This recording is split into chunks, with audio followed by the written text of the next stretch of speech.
এই ছেলেরা তোমরা সবাই শোনো, আল্লাহ তাআলা আবারও বলতেছে, সমস্ত মিথ্যাবাদী নাফরমান তোমাদের জন্য হাসরের ময়দানে কেন লাঞ্ছনা হবে?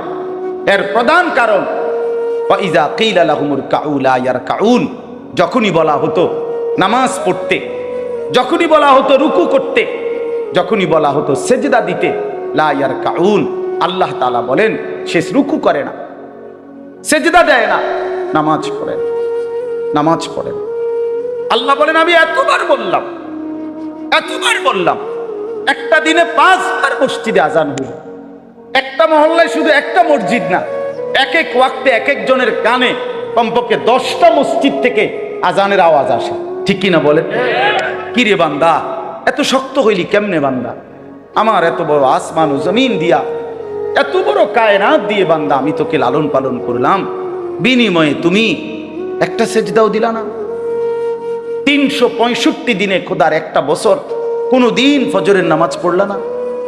এ কেমন জিন্দিগি বাপ? এত এত কঠিন মানুষ কেমনে হয়? এত পাষাণ মুসলমান কেমনে হয় বাপ?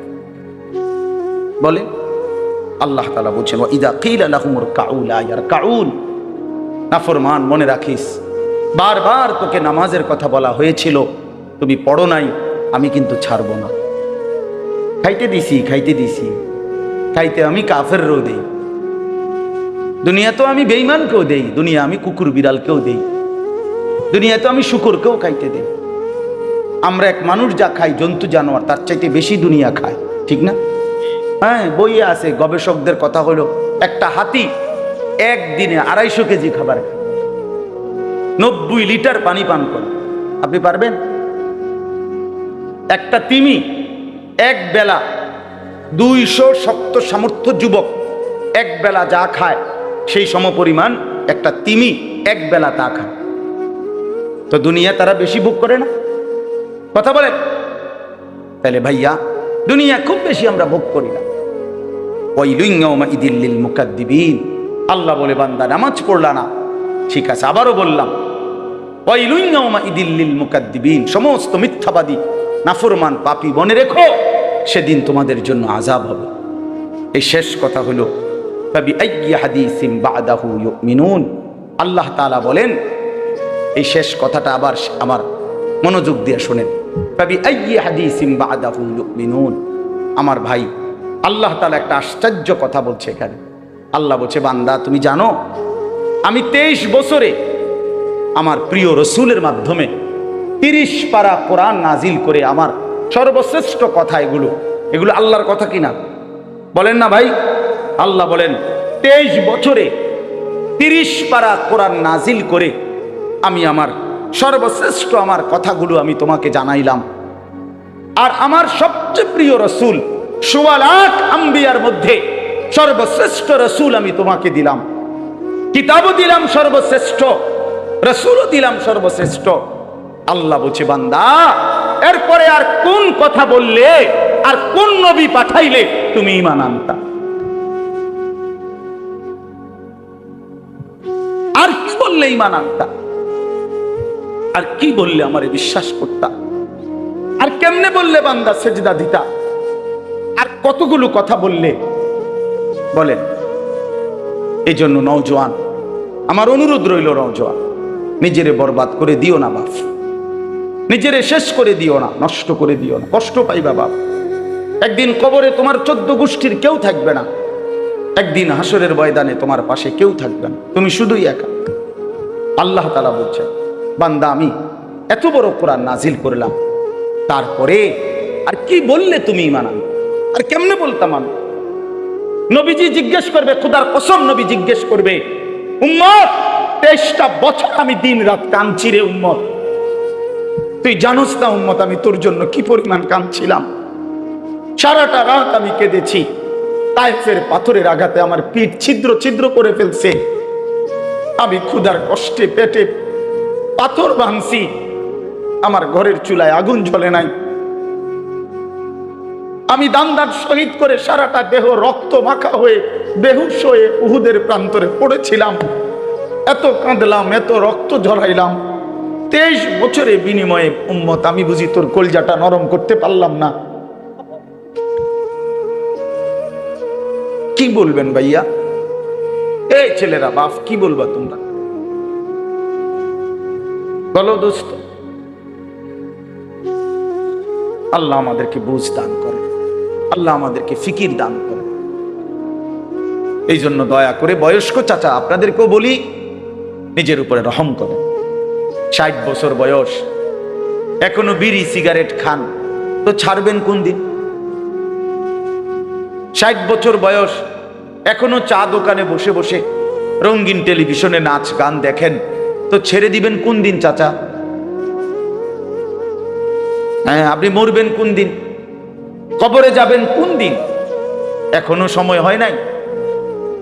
আখিরাতের কথা মনে পড়বার টাইম আজও হয় নাই। 60 বছরও কবরের কথা মনে পড়লো না। আহা, কি পাষাণ মানুষ! মুসলমান এত শক্ত হয় কেন? ইমানদার এত কঠিন হয় কেমনে ভাইয়া? এই জন্য দয়া করে আল্লাহ তাআলা আমাদের কাছে চায়, বান্দা তোমাদের ইমান, তোমরা মোমেন, তোমরা আমার ইমানদার বান্দা। এই জন্য আমি তোমাদেরকে বলছি, ইত্তাকুল্লাহ, ইত্তাকুল্লাহ, ইত্তাকুল্লাহ, ইত্তাকুল্লাহ। তোমাদেরকে বলছি, আপন মনে করে বলছি, তোমাদের ইমান আমি নিলাম। তোমাদের মুসলমানের পরিচয়টা আমার দেওয়া। আমি যদি মুসলমান মায়ের ঘরে জন্ম না দিতাম, তো পৃথিবীর কোনো শক্তি তোমারে ইমানদারের ঘরে জন্ম দিতে পারতো না। আমি বানাইছি বান্দা। ইন্না খালাকনাল ইনসান, মানুষকে তো আমি সৃষ্টি করেছি মিন নুতফাতিন আমশাজ, স্বামী স্ত্রীর মিশ্র বীর্যের ফোঁটা থেকে আমি বানিয়েছি। তাহলে কোন ঘরে কাকে দেব, কোন দিনের মিলনে কাকে দেব, এ তো আমার ফয়সালা, আল্লাহ তাআলার ফয়সালা। এই জন্য বাপ আমার, আল্লাহ তাআলা আমাদেরকে ঈমান দিয়েছেন, আমাদের মুসলমানের পরিচয় দিয়েছেন। আমি 72 বছর বয়স, এমন বয়স্ক লোক, উনি হিন্দু, ওনারে আমি কালেমার দাওয়াত দিছিলাম 2.5 ঘন্টা, 3 জন আলেম নিয়া 2.5 ঘন্টা আমি ওনারে বুঝাইছি। ওনার 2 ছেলে মুসলমান হয়ে গেছে, মুসলমান বড় হয়ে গেছে, ওরা বাচ্চা কাচ্চা নিয়ে সংসার। কিন্তু ওই চাচা 72 বছর বয়স, আমি নিজে অজরে কাঁদছি বেচারার সামনে, ওই চাচার সামনে চোখের পানি ফেলে কাঁদছি। আমরা 3 জন মাওলানা কাঁদছি ওনার সামনে, যে চাচা আপনার 2টা ছেলে মুসলমান, আপনি কালেমাটা একটাবার পড়েন, আপনি জাহান্নামের আগুন থেকে বাইচা যাবেন। উনি বলতেছেন আমি এটা পড়বো না। পড়ে নাই, একবারও বলে না। তখন আমি আমার সাথীদেরকে বললাম, দেখেন 72 বছর জীবনের চলে গেছে, এই লোকটার জবান দিয়া কোনোদিন তার মালিকের নাম উচ্চারণ হয় না। আর অথচ আমরা সেই ছোট্টবেলায় 2 বছর বয়সে মায়ের কাছ থেকে যখন কথা বলা শুরু হয়েছে, আমাদের মার মাধ্যমে, বাবার মাধ্যমে, ছোটবেলায় মক্তবের হুজুরের মাধ্যমে থেকে শুরু করে আজকে পর্যন্ত কত লক্ষবার, কত হাজারবার এই কালেমা আমরা, আল্লাহ তাআলা আমাদেরকে উচ্চারণের তৌফিক দান করছে। এই নিয়ামতের কি শুকর বাপ? আল্লাহ তাআলার এই দয়াটার শুকরিয়া কি করবেন? আল্লাহ যে আমারে মুসলমানের ঘরে জন্ম দিছে। আমি যদি কোনোদিন কালেমা না চিনতাম, আমি যদি কোনোদিন ইমানদারের ঘরে না হইতাম, আমার জবান দিয়ে মৃত্যু পর্যন্ত যদি কোনোদিন কালেমা লা ইলাহা ইল্লাল্লাহ উচ্চারণ না হতো, তো আমার মৃত্যু হলে কি পরিণতি হতো? চির জাহান্নাম। পৃথিবীর সমস্ত ভালো কাজও যদি কোনো বেঈমান করে, আল্লাহর কসম হাসরের ময়দানে তার এক কানা করি বিনিময় পাবেন। পৃথিবীর সবগুলো ভালো কাজও যদি, ঈমান এতটা দাম। ঈমান বিহীন, কালেমা বিহীন পৃথিবীর সমস্ত ভালো কাজ আখিরাতে কোনো মূল্য। ফালা নুকিমু লাহুম ইয়াউমাল কিয়ামাতি ওয়াজনা। কোরআন শরীফে আছে, আল্লাহ তাআলা বলেন, সমস্ত কাফের বেঈমান আমি আল্লাহ তাআলা হাসরের দিন, কিয়ামতের দিন তাদের জিন্দেগীর সমস্ত কর্মকাণ্ড মিজানের পাল্লায় যখন রাখা হবে, ফালা নুকিমু লাহুম ইয়াউমাল কিয়ামাতি ওয়াজনা, তখন আমি আল্লাহ তাআলা তার কোনো ওজন মিজানের পাল্লার মধ্যে আসবে না, 100 গ্রামও হবে না, 10 গ্রামও হবে না। মানে ঈমানবিহীন কোনো আমলের, কোনো কর্মকাণ্ডের, কোনো ভালো মন্দ, কোনো কাজের, ভালো কাজের বিনিময় নাই। আল্লাহ তাআলা আমাদেরকে ঈমান দিয়েছেন, আল্লাহ তাআলা আমাদেরকে মুসলমান পরিচয় দিয়েছেন। জন্ম থেকে, ছোট্ট থেকেই আমরা প্রত্যেকেই বলতেছি আমি মুসলমান, আমি মুমিন। এটা অনেক বড় সৌভাগ্যবাস, অনেক বড় ইহসান ও করম, মালিকের অনেক বড় দয়া, অনেক বড় দয়া। এখন আমরা যেহেতু এটা আমরা জানি, মানি, আচ্ছা মনে করেন এখানে এইখান থেকে যত মানুষ এখানে, ছেলে, ছোট বড় ছেলেরা, বাবারা, আমাদেরকে যদি কালেমা বলতে বলে, আমরা কি সবাই বলতে রাজি হব না? কথা বলেন না কেন? আমাদের কারো কোনো সংকোচ আছে? মানে মুসলমান যে আমি পরিচয়, এইটা নিয়ে কারো কোনো লজ্জিত অনুভূতি আছে? তাই আমরা তো খুব খুশি, আমাদের তো এটা নিয়ে তৃপ্তি আছে। প্রত্যেকেই নিজেকে মুসলমান পরিচয় দিয়া আমি তো লজ্জিত না, আমি তো ব্যথিত না। তাইলে যেই পরিচয় আমার ইজ্জত, সম্মান, যেটা আল্লাহ আমারে দিয়েছেন, সেই আল্লাহ আমার কাছে চাচ্ছেন ইত্তাকুল্লাহ, আল্লাহকে ভয় করো, তাকওয়া অবলম্বন করো, তাকওয়া অবলম্বন করো, তাকওয়া অবলম্বন করো। মুমিন আর কেউ আমারে না মানুক, তুমি আমার কথাটা মানো। তুমি না মুসলমান, তুমি না ইমানদার। ছেলেরা তোমাদেরকে বলি ভাই, ওই দেখো ওই অপদার্থগুলো শুনলো না কথাটা, মোবাইলটারে আলগি দিয়া ধরে রাখছে, বুঝেন নাই কথাটা? হ্যাঁ, আরো বললো কিছু মানুষ গাফেল থেকেই যায়, ওনাদের হিসাব হইল যে হাসরের ময়দানের হিসাব হবে মোবাইল দিয়া। মোবাইলে যদি জমা থাকে তাইলে কবরের আযাব মাপ, আর মোবাইলে যদি না পাওয়া যায় তাইলে কবরে আযাব হবে। এই হলো এখনকার হিসাব। এই জন্য যা দেখি, যা যখন যেটা সামনে পাই, আজকে আমাদের মাথায় ঢুকায় দিছে, যেটা পাও এইটারে মোবাইলে ধরে রাখবা, মোবাইলে উড়াইবা। কারণ হাসরের ময়দানে প্রত্যেক ফেরেশতা প্রত্যেকের শুধু মোবাইলটা জমা নিব, এবারে মোবাইলটা কম্পিউটারে সেক দিয়া ব্যস্ত দুজন। এই না হিসাবটা? কি মনে করে? আজ আমরা এটা মনে করি, এটা মনে করিনি। মোবাইলে 1 লক্ষ ওয়াজ আছে, তো কি হইল? মোবাইল আপনার 100 হুজুরের লগে আপনার একটা ছবি আছে, তো এরপরে কবরের আযাব মাপ। কথা বলেন না? হাসরের ময়দানের বিচার আচার মাপ, তো কি হলো? কি হলো ভাইয়া? আল্লাহ আমাদেরকে বুঝ দান করেন। এজন্য ভাই আমি বললাম, এটা আল্লাহ তাআলা আমাদের কাছে তাকওয়া চায়। এখন তাকওয়া কি? এই যে আমরা বলি আল্লাহকে ভয় করো, আল্লাহকে ভয় করো, আল্লাহকে ভয় করো, মানে কি? তাকওয়া মানে কি? তাকওয়া মানে হলো আল্লাহকে ভয় করা, মানে হলো 2 জিনিস: তারকুল মুনকারাত, ফি'লুল খায়রাত। সমস্ত গুনাহ ছেড়ে দেওয়া, সমস্ত হুকুম আল্লাহ এবং তার রাসূলের আদেশ পালন করা, পালন, এই তাকওয়া। তো আল্লাহ তাআলা বলেন, তোমরা যারা মুসলমান, তোমরা যারা মুমিন, আমি আল্লাহ তোমাদেরকে বলছি, সমস্ত গুনাহ ছেড়ে দাও, সমস্ত ইবাদত হুকুমে আমার আদেশ পালনে লেগে যাও, লেগে যাও।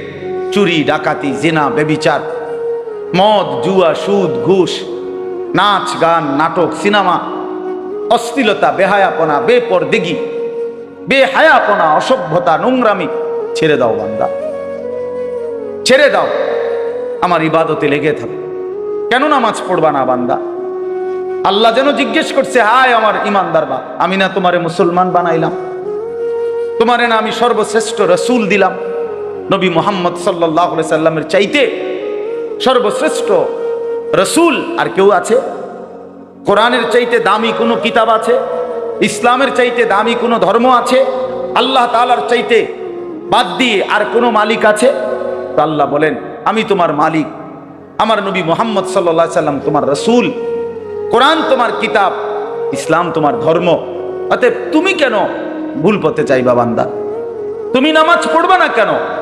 তাইলে নামাজ তুমি যদি না পড়ো, তো এই নামাজ তাইলে কার জন্য দিলাম? হালাল হারাম এটা কার জন্য দিলাম? আমি আল্লাহ।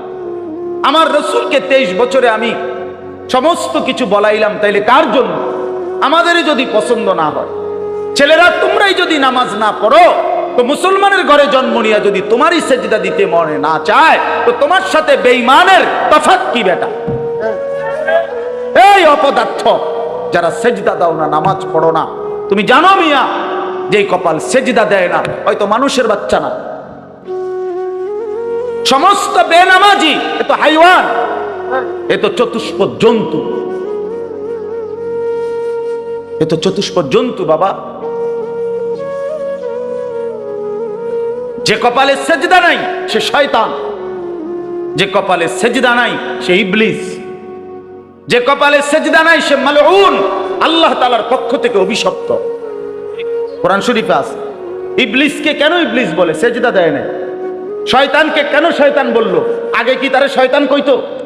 সেজদা দেয় নাই তো এখন থেকে শয়তান, সেজদা দেয় নাই এখন থেকে ইবলিস, সেজদা দেয় নাই এখন থেকে রজিম, অভিশপ্ত। সেজদা দেয় নাই, এই কারণে আল্লাহ বলছে ওয়া ইন্না আলাইকাল লানাতা ইলা ইয়াউমিদ্দিন, তোর উপরে কিয়ামত পর্যন্ত আমি আল্লাহর লানত। কি নিয়ে আসব?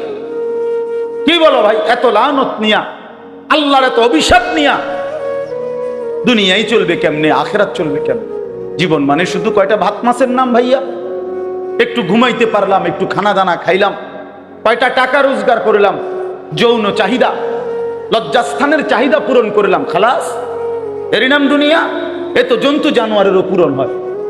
গরু ছাগল কুকুর বিড়ালও তো খায় ভাই, এরাও তো ঘুমায়, এরাও তো পেশাব পায়খানা করে, এদেরও তো যৌন চাহিদা পূরণ করে। তাহলে কুত্তার বাচ্চা হয় কেমনে? বিড়ালের ছাও হয় কেমনে? সে যদি যৌন চাহিদা পূরণ না করে, তো জীবন মানে এটুকুই, জীবন মানে দূরই। তাহলে পার্থক্য কি আমাদের? পার্থক্য কোথায় বাপ? তো আল্লাহ তাআলা আমাদের কাছে বললেন ইত্তাকুল্লাহ, বান্দা আমি এটা চাই তোমার কাছে, তুমি গুনাহ করো না, আর 10 জন যা ইচ্ছা তাই করো, তুমি নাফরমানি করো না, তুমি আমার পছন্দের বান্দা, আমার গোটা জান্নাত আমি তোমার জন্য বানাইছি, তুমি আসবা ঈমান নিয়া, তাকওয়া নিয়ে, আমি আমার পুরাটা জান্নাত, অনন্তকালের জান্নাত তোমারে বুঝায় দেব, তোমারে বুঝায় দেব। এই জন্য ভাই, দোস্ত আমার, বন্ধু আমার, আমি অনুরোধ, আমার কথা শেষ, আমি এতটুকু কথাই বললাম, গুনাহ ছেড়ে দিন। কেন মিথ্যা বলবেন? কেন নামাজ পড়বেন না? কেন সেজদা দিলেন না বাপ? আল্লাহ তাআলার সাথে এখানে একটা কথা আছে, লাস্টের আয়াত আমি শুনাইতেছি আপনাদের, বড় সাংঘাতিক একটা কথা আল্লাহ তাআলা বলছেন, আপনি শুনেন। তো আল্লাহ তাআলা আমাদের এখানে শুনাইছে, তোমরা যারা যারা আমার মুত্তাকি বান্দা হবা, তোমরা যারা গুনাহ থেকে বেঁচে থাকবা, নেক আমলে অভ্যস্ত থাকবা, আমার ওয়াদা ইন্নাল মুত্তাকিনা ফি যিলালিন ওয়া আয়ুন, আমি আল্লাহ তাআলা আমার সমস্ত মুত্তাকি বান্দাকে জান্নাতের ছায়াতেই রাখবো। সুবহানাল্লাহ। আয়ুন, জান্নাতের নহর, দুধের নহর, মধুর নহর, মদের নহর, পানির নহর, 4টি নহর বেষ্টিত জান্নাতের মধ্যেই আমি তাকে 24 ঘন্টা থাকতে দেব। সুবহানাল্লাহ। ওয়া ফাওয়াকিহা মিম্মা ইয়াশতাহুন, আল্লাহ তাআলা বলেন, এবং আমি আমার মুত্তাকি বান্দাকে তার চাহিদা মতো সমস্ত ফল ফলাদি, খাদ্য আহার্য আমি তাকে জান্নাতে দান করব। কুলু ওয়াশরাবু হানিআম বিমা কুনতুম তা'মালুন, আল্লাহ তাআলা জান্নাতি বান্দাকে পুরা জান্নাত দেখাইয়া, কোটি কোটি নাজ ও নিয়ামত দেখাইয়া আল্লাহ বলবেন, বান্দা আরামসে নিশ্চিন্তে তুমি এই জান্নাতের যা মন চায় খাও, পান করো, বিমা কুনতুম তা'মালুন, তোমার সারা জিন্দেগীর আমলের বিনিময়, ওই যে কষ্ট করে নামাজ পড়েছো, রোজা রেখেছো, সেজদা দিয়েছো, তাহাজ্জুদ করেছো, দান সাদকা করেছো, হজ করেছো, গুনাহ থেকে বেঁচে থাকছো, বিন নারী দেখো নাই, জিনা ব্যভিচারে যাও নাই, মদ জুয়ার আড্ডায় যাও নাই, সুদের টাকা খাও নাই, হারামের টাকা রোজগার করো নাই, বেপর্দা চলো নাই, আল্লাহ বলে বিনিময়ে আজ তোমার সমস্ত আমলের বিনিময়ে আমি আল্লাহ পুরা জান্নাত খুলে দিলাম, তোমার যা মন চায় তা আরামসে ভোগ করো। সুবহানাল্লাহ। ইন্না কাযালিকা নাজিজিল মুহসিনিন, আল্লাহ বলেন এভাবেই আমি সমস্ত নেককার বান্দাদেরকে বিনিময় দিয়ে থাকি। শুধু তোমারে না, পুরা জান্নাতের সকলকে দেখো আমি আল্লাহ তাআলা ভরপুর নিয়ামত দিয়ে পূর্ণ করে দিয়েছি। আমার ভাই, অতএব আমরা বোকা না। আমাদের মসজিদের ইমাম সাহেবরা 8,000 টাকা 10,000 টাকা ইমামতিতে চাকরি করে, খোদার 30 দিন কষ্ট করে চলে। বোকা এই কারণে না, বোকা না ভাইয়া। আপনারা ভাত মাছ খাইয়া যদি বড় হন, তো মোল্লা মুন্সি ওনারা কি চিরা খাইয়া বড় হইছে? তো ও তো বোকা না বাপ। কেমনে সুদে টাকা নিলে, কিস্তিতে টাকা নিলে, কেমনে কি করলে দুনিয়া আরো কামাই করা যায়, এটা না বুঝার কি আছে? বুঝে সবাই, কিন্তু কেউ আখেরাতের ভয়ে ছেড়ে দেয়, কেউ আখেরাতকে ভুলে দুনিয়ার নাফরমানিতে লেগে যায়। এই হলো তফাৎ। বুঝে না এমন না। তো আল্লাহ তাআলা বলেন, এবার দেখেন এই শেষ কথা, ওয়াইলুন ইয়াউমাইদিল লিল মুকাদ্দিবিন। আল্লাহ তাআলা বলেন সমস্ত মিথ্যাবাদী, নাফরমান, পাপী তাদের জন্য কিয়ামতের দিন অনেক বেশি দুর্ভোগ, লাঞ্ছনা, আযাব। এই কথাইটা একটা জিনিস খেয়াল করেন, ওয়াইলুন ইয়াউমাইদিল লিল মুকাদ্দিবিন। আল্লাহ তাআলা বলেন মিথ্যাবাদীরা, ও আমার নাফরমান বান্দারা, ইয়াউমাইদিন সেদিন কিয়ামতে তোমাদের জন্য খুব বেশি লাঞ্ছনা, আযাব অপেক্ষা করছে। এই কথাইটা এই সূরাটার মধ্যে মোট 50টা আয়াত। এই 50 আয়াতের মধ্যে 10টা আয়াত এই কথাইটা বারবার বলছে। এক কথা 10 বার বলছে এই আয়াতে। ওয়াইলুন ইয়াউমাইদিল লিল মুকাদ্দিবিন, ওয়াইলুন ইয়াউমাইদিল লিল মুকাদ্দিবিন, ওয়াইলুন ইয়াউমাইদিল লিল মুকাদ্দিবিন। এই কথাইটা বলছে বারবার। মিথ্যাবাদী, নাফরমান, তোমাদের জন্য সেদিন দুর্ভোগ, দুর্ভোগ, দুর্ভোগ, দুর্ভোগ, লাঞ্ছনা, আযাব, আযাব। এখন দেখেন এইবার এই একটা সাংঘাতিক কথা শোনেন। আল্লাহ বলেন কুলু ওয়া তামাত্তাউ কালিলান ইন্নাকুম মুজরিমুন। এই যে আমরা দুনিয়াতে ইমানদার, নাফরমান, নেককার, পাপী সবাই খায়, দুনিয়া সবাই ভোগ করে না? কি বলেন না? ডাকলেও দুনিয়া খাইতেছে, না ডাকলেও দুনিয়া খাইতেছে। কাফের, বেঈমান, হিন্দু, বৌদ্ধ, নাস্তিক, মুরতাদ, বেনামাজি, বেহায়া, বেপর্দা, সুদখোর, ঘুষখোর, হারামখোর, জিনাখোর, ব্যভিচারী, মদখোর, নেশাখোর, গাঁজাখোর, ফুট্টাখোর, বাবাখোর, ডাইলখোর, ইয়াবাখোর, হারামখোর, সব বেঈমান খাইতেছে কিনা দুনিয়া?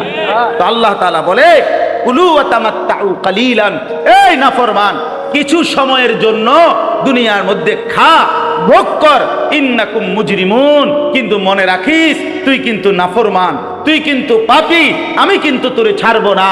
কবরের প্রথম রাত থেকে হাসরের ময়দানে আমি দেখবি তুই বান্দা আমি কত কঠিন, কত কঠোর,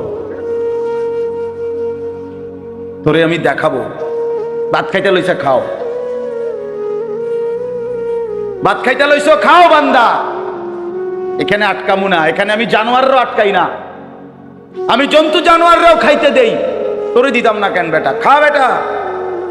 কিন্তু ইন্নাকুম মুজরিমুন, মনে রাখো 7টা বাজে নাস্তা করতে বসছো, আল্লাহ যেন ডাক দিয়ে বলে বেঈমান খা, ঠিক আছে নাস্তা, কিন্তু মনে রাখিস ফজরের নামাজ পড়স নাই, আমি হিসাব রাখছি। রাত 10টা বাজে খাইতে বসছো বেঈমান, ঠিক আছে খা, কিন্তু মনে রাখিস এশার নামাজ পড়ো নাই। ঘর করলা, ফার্নিচার বানাইলা, ঠিক আছে থাকো, তো মনে রাখো এগুলো সুদের টাকা, এগুলা কাস্টমারের ঠকাইয়া, মিথ্যা বইলা, ওজনে কম দিয়া, ওই টাকা আমি জানি, আমি বান্দা দেখব। ওয়াইলুন ইয়াউমাইদিল লিল মুকাদ্দিবিন। আবার বলতেছে আল্লাহ, মিথ্যাবাদী, নাফরমান, তোমাদের জন্য বড় বেশি দুর্ভোগ, লাঞ্ছনা, আযাব, তোমাদের জন্য আযাব। এই জন্য আল্লাহ তাআলা বলছিলেন। এরপরে আবার বলে, দেখেন বাস্তব কথা হইল মাহফিলটা আসলে অনেক ভিতরে, আমার ডায়েরিতে লেখা কসবা, আর এটা এতটা ভিতরে আমি কল্পনাও করতে পারি নাই। আগের থেকে যদি আমার জানানো থাকতো যে এটা এত ভিতরে, তাহলে আমার এতটা কষ্ট হইতো না। আমার আরেকটা মাহফিল আছে মাধবপুর, মিরপুর, আমি কখন যাবো, কিভাবে যাবো আমি কিছুই বুঝতেছি না। আমি ভাবছি অল্প একটু জায়গা হবে কসবা, এটা এতটা ভিতরে, এতটা ভাঙ্গা রাস্তা। আমার এটা ভাঙ্গা হওয়া অপরাধ না, আমার আগে জানাইলে আমি আর একটু আগে আসতাম। আরো আগে রওনা দিতাম। এই কারণে আমি আর সময় দিতে পারলাম না। আন্তরিকভাবে আমি দুঃখ প্রকাশ করছি। আবার যদি আল্লাহ কোনোদিন তৌফিক দেয় আবার আসবার চেষ্টা করব, আল্লাহ যদি নসিব রাখে। আপনারা সবাই মনোযোগ দিয়ে সুন্দরভাবে মৌলানার বয়ান শুনেন। আল্লাহ তাআলা আপনাদের এই মাহফিল, এই মাদ্রাসা, নওজওয়ান সাথী তোমরা অনেক আসছো, মাশাআল্লাহ, আল্লাহ তোমাদেরকে উত্তম বিনিময় দান করেন। সব ছেলের কাছে বন্ধু, যদি পারি, যদি বলতা, হাত জোর করে বলতাম, সেজদা দিও তুমি, নামাজ পড়ো, নিজেরে নষ্ট করো না, নিজের আখলাক, নিজের চরিত্র, নিজের জিন্দেগির কদর করো ভাই, নামাজ পড়ো, নিজেরে ভালো রাখো। অশ্লীলতা, বেহায়াপনা, নোংরা ছবি, নর্তকীর নাচ, জিনা, ব্যভিচারের দৃশ্য দেখো না বাপ, দেখো না। একটা নারী দরকার, মনের মধ্যে নারীর প্রতি আকর্ষণ, সেটা আল্লাহ তাআলা পূরণের ব্যবস্থা রাখছেন বাপ। বিবাহের হালাল ব্যবস্থা আল্লাহ রাখছেন। মানুষের প্রত্যেক চাহিদা পূরণের জন্য যিনি চাহিদা দিয়েছেন তিনি পূরণেরও ব্যবস্থা রাখছেন। ঠিক কিনা বলেন? ক্ষুধার চাহিদা আল্লাহ দিছেন, তো আল্লাহ তাআলা রিজিকও তো দিছেন। তৃষ্ণার চাহিদা আল্লাহ দিছেন, তো পানিও তো আল্লাহ দিছেন। যে যৌবনের চাহিদাও আল্লাহ দিছেন, তো সেটার জন্য হালাল বিবাহের ব্যবস্থাও তো আল্লাহ তাআলা রাখছেন। তো নষ্ট হয়ে যাওয়া কেন? নিজেরে বরবাদ করে দেওয়া কেন ভাই আমার? দয়া করে প্রত্যেকে ইনশাআল্লাহ আখলাকের হেফাজত করি এবং 5 ওয়াক্ত নামাজ পড়তে চেষ্টা করি।